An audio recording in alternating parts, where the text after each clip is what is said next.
Teo afaka va ianao? Teo afaka va ianao?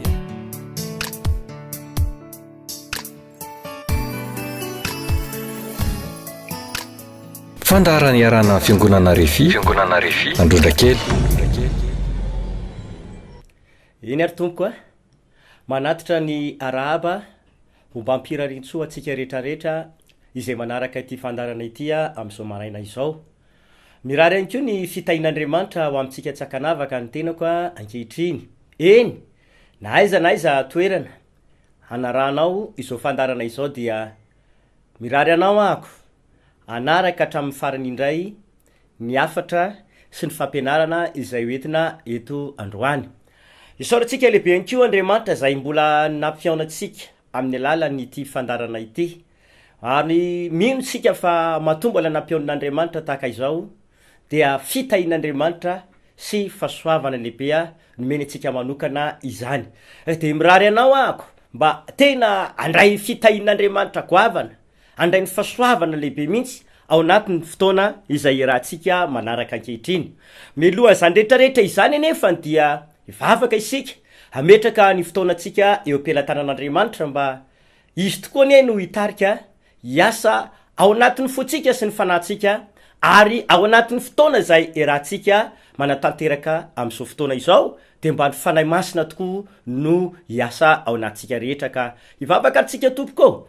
Andriamanitra rainay tsara indrindra izay ny an-danitro, misaotra anao amin'ny anaran'i Jesosy fa nomenao ty fotoanandroany ity indray izay rahanay mbola manaraka ny fandarana. Apetraka am-pelatananao Jesosy Kristy ny teninao, ianao no hiasa ary ianao ihany koa ny ampiteny ary ny teninao de hitona fahasoavana ho an'izay miaino amin'ny anaran'i Jesosy. Misaotra Andriamanitra. Amen. Ya, isaorantsika lehibe ny tompo ry havana zao no zavatra lehibe indrindra voalohany. Afaka ray volana katroka tokoa da ho tapitra tanteraka ny taona 2024. Isaorany lehibe tokoa Andriamanitra satria izy no niasa, izy no nandamina, izy no nandrindra ny fiainantsika tao anatin'izay 12 volana izay. Tsy fantatra hoe inona zavatra nitranga sy niseho teo amin'ny fiainanao. Natsapa tokoa ve ianao tena nitahin'Andriamanitra, nambin'Andriamanitra, narovan'Andriamanitra ary nasoavin'Andriamanitra ny fiainanao? No tantanin'Andriamanitra tany ny sitrapony ka nitondra ny fiainanao tany amin'ny fisandratana sy ny fanambinana. Sa mety mifanohatra amin'izany ve zavatra nitranga ato amin'ny fiainanao? Mety natsapa ianao tamin'ity taona ity dia nangidy ny fiainanao, rava ny fiainanao, natsapa nisy olana lehibe mihitsy ianao ary mandraky ny ankehitriny misy akony eo amin'ny fiainanao izany.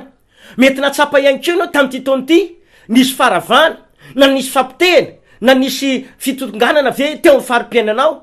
Hoy amintsika izay manaraka ankehitriny. Na inona zavatra nitranga sy niseho tamin'ny fiainanao tao anatin'izay 12 volana izay, de ity ny azoko antoka. Afaka mbolanao zavatra lehibe sy tsara lavitra indrindra eo amin'ny fiainantsika Andriamanitra ao anatin'ity 2 volana katroka ity. Afaka nova ny tantaram-piainantsika Andriamanitra. Afaka tenitona fiainana vaovao sady tena tsara sy mahafinaritra ao antsika Andriamanitra. Na amin'ny lafiny ara-panahy io, na amin'ny lafiny ara-piainantsika io, de azontsika antoka tompoko fa afaka mbola hiasa sy hitantsika Andriamanitra. Nanomboka tamin'ny volana Novambra iny tokoa sy ny volana Desambra hitrahantsika ity de efa nanetana teto ny mpanompon'Andriamanitra fa ny 2 volana amaranana ny taona 2024 de nanokana mihitsy izay fiangonana RHEFI Androndrakely andravana ny herina sakana rehetra izay mamatotra sy mampahory ny fiainantsika zanak'olombelona. Araka zany anaran'io hery anankiray io natao hoe fanaratsy ny marimarina kokoa, hoe mpanakana izy de tsy vitsy amin'ny olona no tsy mahafantatra na hoe tsy tonga saina tokoa fa misakana ane eo amin'ny fiainany. Ny tanjon'Andriamanitra nefany eo amin'ny fiainantsika zanak'olombelona de nampanantena mihitsy Andriamanitra. Ohatra amin'izany eny bokin'ny Isaia 5:7 fa andeha eo amin'ny lohantsika Andriamanitra, andravina amin'ny totaona, andapatapaka ny divy ary anorotoro ny varavarana varana ary anokatra ny varavarana rehetra izay nidy. Izany hoe zay mihitsy ny teny faminaniana nomen'Andriamanitra ny Isaia mpaminany ary natao tanteraka amintsika amin'izao vaninandro misy atsika izao hoe andeha eo amin'ny lohantsika Andriamanitra. Fa ahoana moa Andriamanitra ny andeha amin'ny lohantsika? Satria tsy vitsy amin'ny olona no misakany eo fiainany, matonga zavatra taony tsy mandeha, tsy tafavoaka, na milafiny ara-panahy, na milafiny ara-piainana, na milafiny ara-panambadiana, na milafiny arakasy, na milafiny fidiram-bola, de matsapa mihitsy ny olona hoe misakana lava eo amin'ny fiainany, anka na de toka hoe mivavaka ihany ara izy, manompo an'Andriamanitra, miantehitra amin'Andriamanitra, tena manam-pinoana, fa zavatra tsapa dity tsy mety tena tafavoaka, tsy matsapa le lalana tena misokatra amin'ny fiainan'ny olona. Andriamanitra tsy mivadika amin'ny teniny, Andriamanitra ihany koa tsy mba mandainga, fa maninona nefany ny fiainantsika tompoko ao tsy tena mandeha araky ny tokony ho izy, maninona ny fiainantsika tsy tena tafavoaka mihitsy. Ao anatin'izao ray volana farany izao, mampanantenanao ahako, fa afaka hanokatra lalana be fiainantsika Andriamanitra, ka tonga andreo sakana rehetrarehetra izay nampahory antsika hatramin'izay, namatotra ny fiainantsika hatramin'izay, mba tena ho rava sy ho potika tanteraka. Eo anatren'Andriamanitra de izao, mendrika no afahana, mendrika no vonjena, mendrika ihany koa ny ahita ny voninahitr'Andriamanitra ny olona rehetra zay mino sy matoka an Jesosy.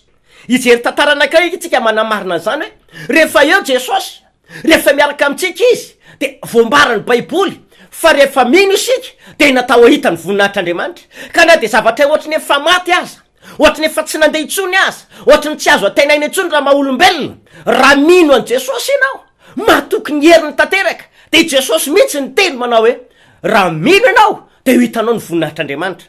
Misy tantara anankiray ato anatin'ny Baiboly zay efa diso fantatry ny olona loatra angamba zany tantara izany fa iarahantsika akana lesona ity tantara ity androany. Amin'ny jaonina toko faraika amby folo no hojerevantsika androany. Jaonina toko faraika amby folo dia manomboka eo amin'ny andininy fa 17. Zao no vaky le tenin'Andriamanitra amin'ny anaran'i Jesosy ny amakiko azy. Ary noho ny tonga Jesosy de hitany fa efa nilevina efarana izy. De eo amin'ny andininy mifaraka amby 20. Ary ho Marta tamin'i Jesosy, tompoko, raha tety ianao de tsy maty ny anadahako, nefa fantatro fa na de zao ankehitriny zao aza, na inona angatanao amin'Andriamanitra de omen'Andriamanitra anao. Ary ho Jesosy taminy, hitsangana ny adahanao, fa ho Marta taminy, fantatro ihany fa hitsangana izy amin'ny fitsanganany tena amin'ny maty amin'ny andro farany. Ho Jesosy taminy, izany fananganana ny maty sy fiainana, izay mino na de maty aza dia ho velona indray. Ary zay rehetra velona ka mino de tsy ho faty mandrakizay, mino zany va ianao. Hoy izy taminy, eny tompoko, mino aho fa ianao no Kristy zanak'Andriamanitra lay tonga am'izao tontolo izao. Any amin'ny andininy fa 17 avy hatrany angamba no jerevantsika.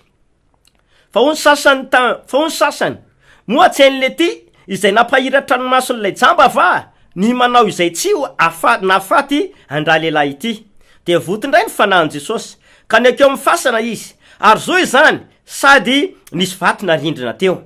Ho Jesosy, esory ny vato, ho Marta nabavy maty taminy, tompoko, mampy izao fa efarana izay. Ho Jesosy taminy, tsy voalazako va, fa raha ino ianao de ho hitanao ny voninahitr'Andriamanitra, de nesoriny ny vato. Ary Jesosy nanandratra ny masony ka nanao hoe raha eo misaotra anao aho fa efa niaino ianao. Ary raha izao dia fantatro fa miaino mandrakariva ianao, fa noho ny amin'ny vahoaka mitsangana manodidina nylazako izany, mba inony fa ianao no naniraka. Ary rehefa nanao izany teny izany izy, de niantso tamin'ny fiamahery hoe ry Lazarosy mivoa, de nivoaka ny maty, nisy fehipaty ny tanany sy ny tongony, sady voafemo sara koa ny tavany. Ho Jesosy tamin'ny olona, fa ao izy ka avelao andeha. Ety ahitantsika tantara anankiray hoe raha maha-olombelona de tsisy azo tenaina intsony, satria nahoana lehilahy efa maty ary efa-trandro no nandevenana azy. Tamin'ity fotoana ity de volazan'ny Baiboly fa misy lehilahy atao hoe Lazarosy. I Lazarosy sy ny anabaviny atao hoe Maria sy Marta de olona tena nino an Jesosy, olona mpanaradia an Jesosy, anisan'ireo olona tena akaiky an Jesosy kokoa raha ny marimarina no teneniny. Ny zavatra nitranga nefany de zao, fony Jesosy tsy teo de narary Lazarosy, ary ny afara tany amin'ny fahafatesana izany aretina zay nanjo azy izany. Ka rehefa mazava be fa rehefa maty izy dia nalevina, rehefa nalevina izy ka tonga ny fotoana zay avy nandevina reto anabaviny reto de voalaza ny tenin'Andriamanitra teo hoe tao an-tanàny Marta sy Maria tam'izany fotoana ary mbola namangy azy ny olona. Raha teo am-pamangina teo iny ny olona no tonga Jesosy ka rehefa nandray izany ry Marta de niazakazaka nanatona an Jesosy izy. De izao ny afatra ny tenen'ny Marta manao hoe Jesosy tompo raha teto zao ianao de tsy maty Lazarosy anatanay. Fa zao voalaza ny Jesosy tompo tam'izany fotoana zany manao hoe o Jesosy taminy izany fananganana ny maty sy fiainanao izy ka zay mino na de maty aza de velona indray. Mino zany va ianao. Izany fananganana ny maty sy fiainana o Jesosy ka zay mino na de maty aza de ho velona indray. Manandanja lehibe loatra zany tenin' Jesosy zany hoe na iza olona mino an Jesosy, mino ny heriny, mino ny asa taony, mino ny zavatra tena vitany ka na de fahafatesana azy na de efa tsy azo tena nintsony azy na zay toko hoe takany efa raha maolombelona de hoe tsy possible intsony ny ananganana zany ny avelona zany de o Jesosy hoe mino zany va ianao. Ho anao zay manaraka ankehitriny any ko hoy aminao androany miantso anao ako ao anatin'ity ray volana ity mino fa afakampitsy-mbadika ny tantaram-piainatsika ao ambany ambony Andriamanitra raha tena mino ianao.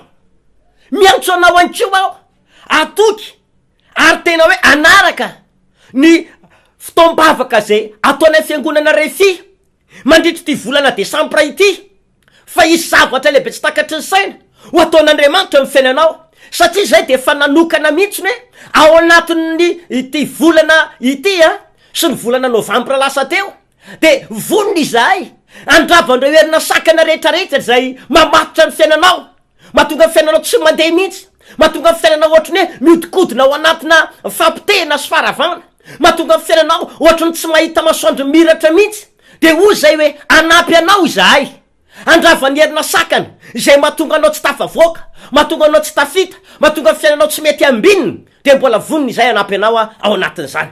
Inona tokoa zavatra nitranga ho itsika ny olona rehetrarehetra de nanomboka nametraka fanontaniana satria maro tamin'ny olona zay nanatrika eto mihitsy ny nahita hoe ity Jesosy tika maro ny zavatra nataony, maro ny fagagana ny tanterahana, maro ny olona nysotraniny tamin'ny aretina, maro ny olona nafany tamin'ny famatorany devoly, be de be akory olana zay mivahany tamin'izany fotoana zany de nametraka fanontaniana ny olona hoe akory loatra ny fitiavan'ity lehilahy ty zany Lazarosy zany fa ngatsy hain'ity lehilahy ty ihany ko ny manangana zany Lazarosy zany amatina ny tsy afatesany.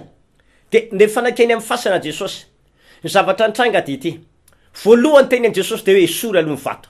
Rehefa avy nongotana sy ny esorina ny vato zay natampina ny vavafasana de nanomboka niantso tamin'ny fiamaherian'ny Ray aman-dreny Jesosy Kristy ka ny teny manao hoe ry Lazarosy mivoa ary niaraka tam'izay de nivoaka ny maty ary mbola nisy fepato izy ny tanany sy ny tongony ary ny vavany mbola voafemo sara.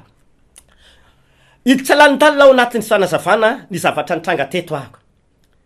Nitsangana tamin'ny maty koa Lazarosy, natsangany Jesosy izy teo ny fanatrehan'i Jesosy, namangana Lazarosy tamin'ny maty izy ary tsy maintsy nitsangana io lehilahy io satria nanaiky ny hery sy ny fahefananana Jesosy na ny maty ary araka ny teniteny aloha hoe zay mino na de maty azy de mbola ho velona indray. Tanteraka teo amin'ny famarinana marina teo ny teny Jesosy fa na de maty azy afaka mbola mivelomina indray. Marina tanteraka zany teny zany fa ity zavatra nitranga na de efa nitsangana tamin'ny maty azy Lazarosy, efa natsangany Jesosy izy teo amin'ny fasana teo koa fanatrehan'i Jesosy ary nisy olona maro be teo nanatrika fa zavatra nitranga sy hita de ity na de efa nitsangana ary Lazarosy de mbola nisy famatorana, nisy fepato izy ny tanany sy ny tongony. Dikan'izay de ity na de efa nitsangana ary izany na de efa natsangany Jesosy aiza izy de izao mbola nisy famatorana teo aminy ka tsy afaka nandeha akory ohatran'ny olona rehetra izy. Fa namebaiko Jesosy fa ao io lehilahy io de avelao andeha. Dikan'izay zany de ity tsy afaka mbola nandeha Lazarosy na de efa nitsangana tamin'ny maty azy mbola nisy famatorana teo aminy takany hoe mbola voasakana izy tsy afaka anao ninina akoriny de ohatra zany ny akabetrany fiainan'ny olona maro am'izao vaninandro misy atsika izao. Nivavaka ny olona ao am' Jesosy le olona, ny ten'Andriamanitra ny olona tena natsanga Jesosy tokoa ny fiainany fa ny olana mipetraka de izao mbola misy famatorana mahazo azy, mbola misy famatorana manjoa azy de tsisy hafa ohatran'ny zanak'Israely tao amin'ny tanànan'ny Refidima tamin'ny bokin'ny Exodosy. nampananten'Andriamanitra, namebaiko Andriamanitra, ary ny teny tamin'ny Mosesy mihitsiny hoe esoa reo Egypta ny olona fa hoentina any amin'ny tany Kanana, le tany tsara, tany tondra-dronosy tantely. Fa rehefa tonga tao refidima izy ireo tamin'ny lalana zay nitondran'Andriamanitra azy, de voalaza ny tenin'Andriamanitra fa nanakana an'izy ireo tao amin'ny tanànany refidima io le foka atao hoe ny Amalekita. No sakanan'ny Amalekita tao refidima ny zanak'Israely, arka nisy ady tao zo voalaza ny baiboly, zany hoe nisy fanakanana. Ny sakana nataon'ny Amalekita tao de hoe mba tonga ny zanak'Israely tsy tonga ho any amin'ny tany zay nampananten'Andriamanitra. Exodosy 7:10 no manamarina izany. De tsy vitsy ny olona amin'ny lafiny ara-panahy ihany koa, de misy ohatra zany mihitsy tompoko ao. Tsy malala izy hoe mbola misy sakana, mbola misy famatorana ne mahazo azy, ka raha mbola eo io de tsy afaka andeha na ny ara-panahy. Pino le olona, kristianina le olona, mivavaka le olona, fa zao zavatra mitranga.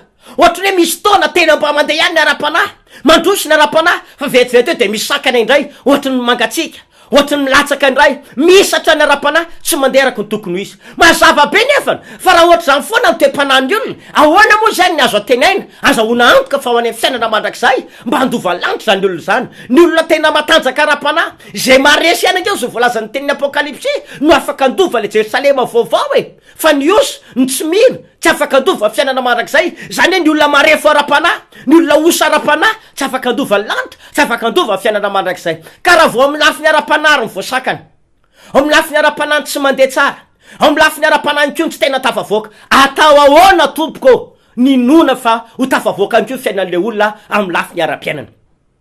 Indrindra androany no itondrako fampianarana foya ho atsika izay mpanaraka. Matsapa ve ianao am'izao fotoa zao hoe misy famatorana tahaka zany mihitsy eo amin'ny fiainanao?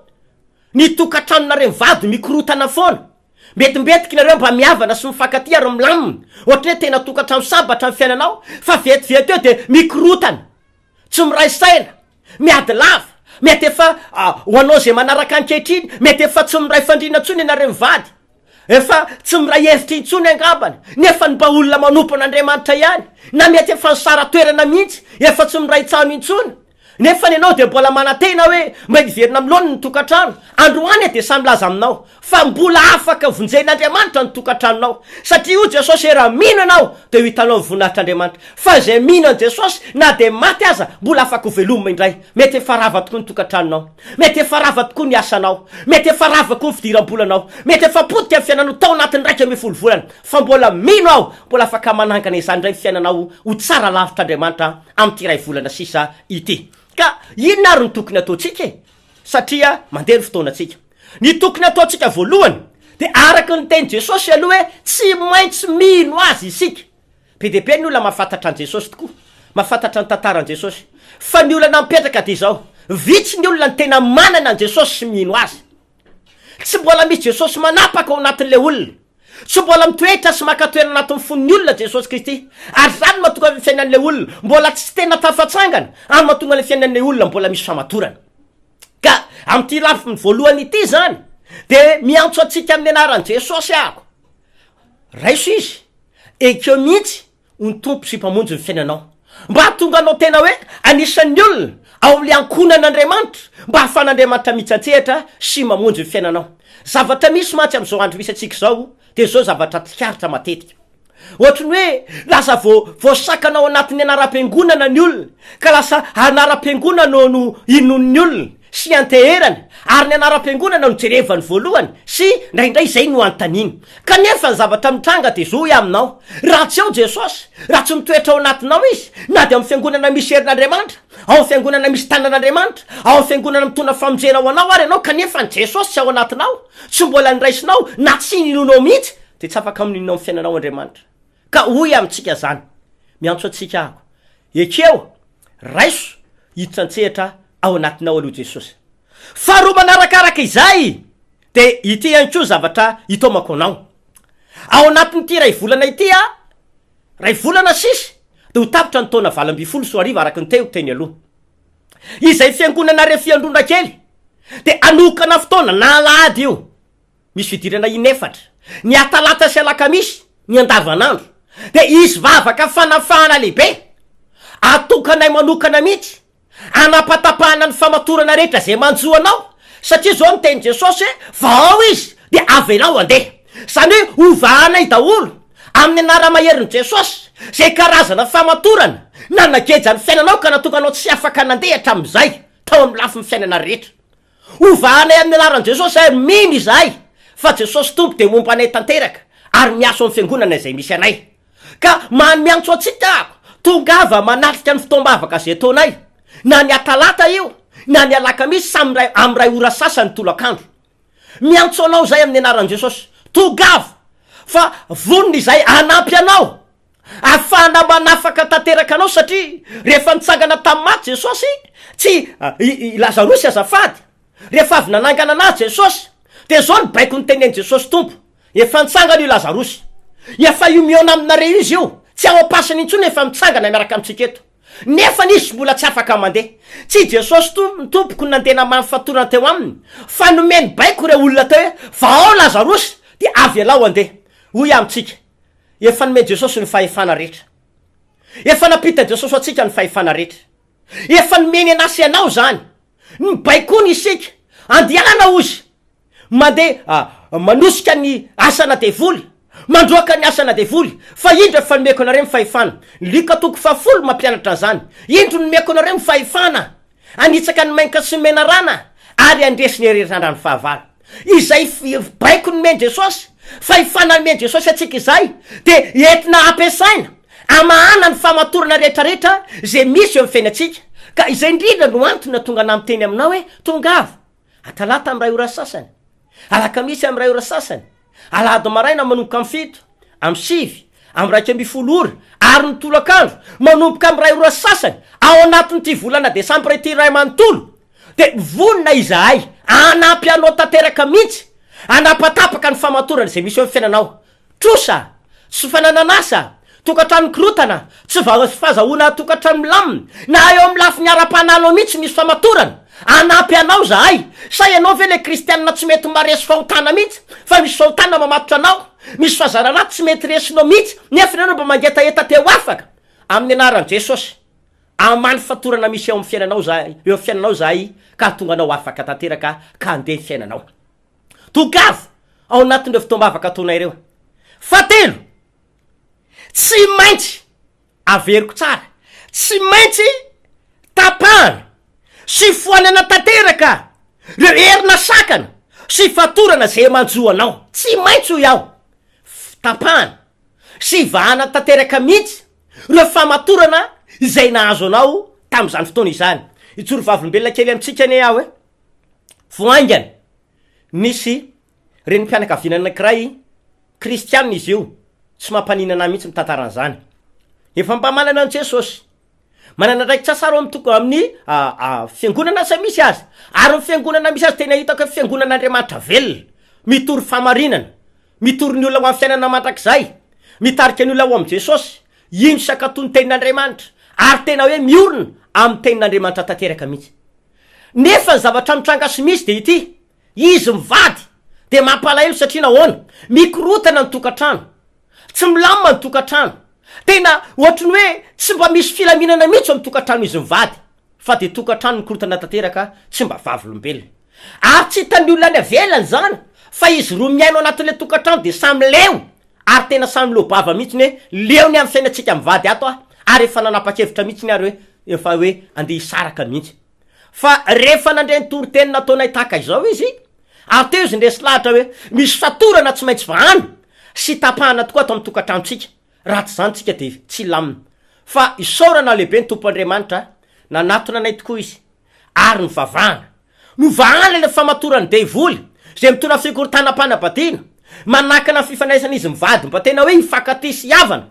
Rehefa resy totsika zay atao anatin'izany izy karazana fanaratsy be dehibe nivoaka tao anatin'izy ireo. Isaorana ny tompo lehibe, na izy roa ara tena mitsikitsika sy milamina mihitsy rehefa tonga atao amin'ny fiangonana izay misy anay. Ary naapirisiana izy tam'izany fotoana zany hoe ao amin'ny fiangonana izay misy anareo any koa de tokony anao sy anatanteraka izany ho amin'ny zay zanak'Andriamanitra isika mba tonga ny olona ho afaka tanteraka. De lasa tsy nisy taka le tantara zay nampahory teo alohatsiny ao amin'ny tokantranony zay niainan'izy ireo tanatin'ny taora maro, fa isaoran'Andriamanitra tao anatin'ny fotoana fohy de natao veloma tanteraka zany tantara tsy mahafinaritra izany. fa de afaka tanteraka izy roa ary lamina fiainana.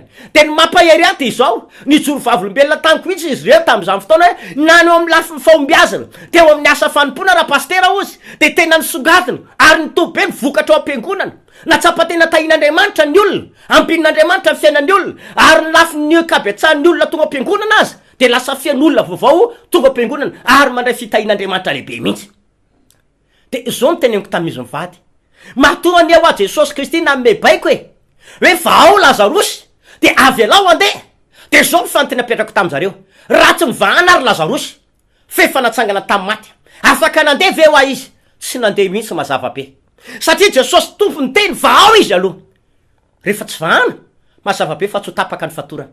Efa nomenana asa ianao amin'ny fahefana anapahana sy andravana ny sakana sy ny famatorana zay misy rehetra na ino ny io na ino ny io ao anatin'ny tiray volana ity sako no milaza aminao fa afaka mbola marina ny taona fifaliana amarina ny taona fiadanana amarina ny taona fitsikina be anao ary afaka tena hoe itsena ny taona 524 amin'ny famira-pirata ny voninahitr'Andriamanitra amin'ny fifaliana lehibe ary taona hafa mihitsiny itaona 524 ho raisitsika afaka volana iray io indrindra no itomako aminao fa efatra ty izao izay fiangonana RHEFI Androndrakely raha sitrapon'Andriamanitra dia anatanteraka fotoan-dehibe mihitsy ao amin'ny palais des sports amin'ny Alahady fahen'ny volana janoary taona 2024 manomboka amin'ny valo sasany maraina.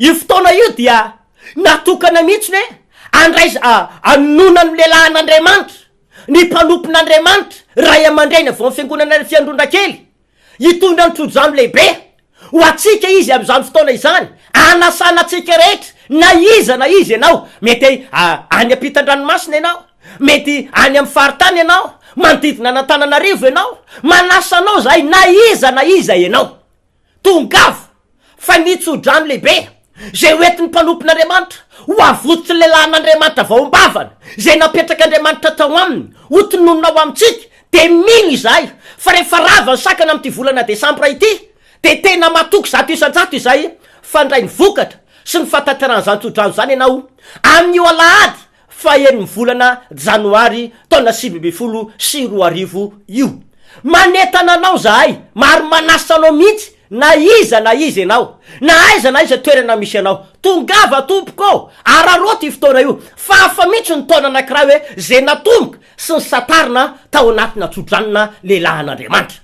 afa mihitsy zany ary tongava fa afaka andray fahasoavana be anao afaka andray fitahin'Andriamanitra ianao ary afaka tena hoe izavatra goavana be mihitsy ho ataon'Andriamanitra ao fiainanao amin'ny alalan'ny tsodrano zay ataon'ny mpanompon'Andriamanitra tahaka izany. Ao arina kely eo moa de mbola anamafy sy ampianatra atsika eto zay ny amin'ny heriny zareo to hoe fahazahoana sy fandraisana tsodrano avy amina lehilahin'Andriamanitra voaositra izany.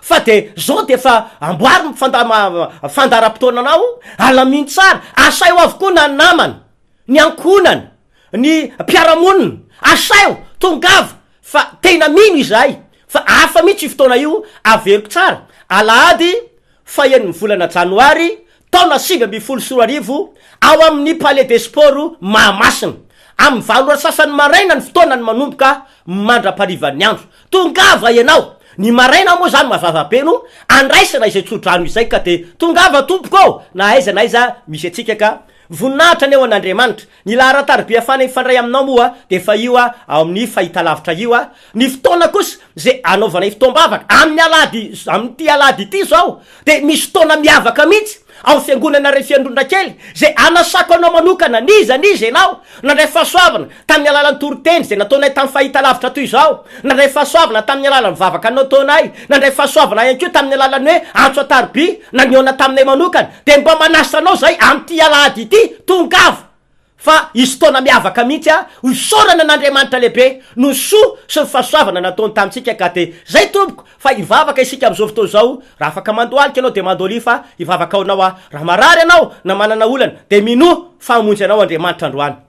Raha io sotranao amin'ny anaran'i Jesosy no ny fahasoavana lehibe sy ny fitahinao ka afaka mbola nianatra ny teninao zahay sotra satria afaka manafaka ny fatorana misy anay ianao niza marary amin'ny anaran'i Jesosy didina ny aretina famatora ny aretina atao amin'ny nofo le voniko amin'ny anaran'i Jesosy zany ny aretina mampijaly sy mampahory foanako amin'ny anaran'i Jesosy Kristy zany famatorany troso famatorana olana ny ady ara-panambadiana tsy fanananasa tapatapahana vahana amin'ny anaran'i Jesosy zany aoka ho afaka zao olona izao na lehilahy na vehivavy na raim-pianakaviana na rem-pianakaviana na tanora vahana amin'ny anaran'i Jesosy tsofina rano izy tain'ny tompo afaka tanteraka amen de samy ho tain'Andriamanitra tompo koa amin'ny manaraka indray raha sitrapon'ny tompo.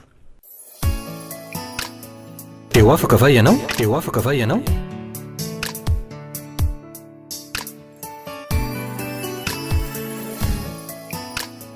Fandaharana iarana fiangonana RHEFI Androndrakely